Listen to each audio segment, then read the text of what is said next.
دنیا کی بڑی آبادی کسی نہ کسی پیشے سے وابستہ ہے، جبکہ ایسے افراد کی بھی کمی نہیں جو گھر کے مختلف کاموں میں مشغول رہتے ہیں۔ آپ کا تعلق کسی بھی شعبے سے ہو، ایک وقت آتا ہے کہ ذہن تھکن کی وجہ سے کسی بھی کام پر توجہ نہیں دے پاتا۔ جب ذہن مستقل کام کی صورت میں تھک جاتا تو مزید توجہ سے کام کرنا مشکل ہو جاتا ہے، اور اگر کام کر بھی لیا جائے تو غلطی کا امکان بڑھ جاتا ہے۔ تاہم کچھ تدابیر اختیار کر کے اب کام کے دوران اپنے ارتکاز کو بڑھا سکتے ہیں۔ اس کے جو طریقہ اختیار کیا جاتا ہے اسے پومودورو کہتے ہیں۔ پومودورو اطالوی زبان میں ٹماٹر کو کہتے ہیں۔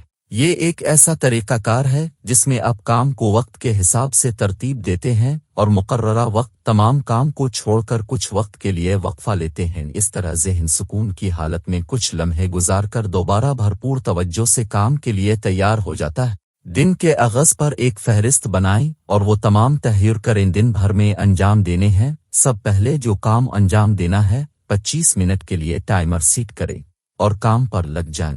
وقت ختم ہونے پر 5 منٹ کا وقفہ لیں۔ اس طرح کے 4 سیشنوں کے بعد ایک طویل وقفہ لیں، عام طور پر آدھا گھنٹہ یا اس سے زیادہ، پھر دوبارہ شروع کریں۔ اس طریقہ کار عمل والوں کا کہنا ہے ان کا کام نہ صرف وقت پر مکمل ہو گیا اور ان کے توجہ دینے کی استعداد بھی برقرار رہی۔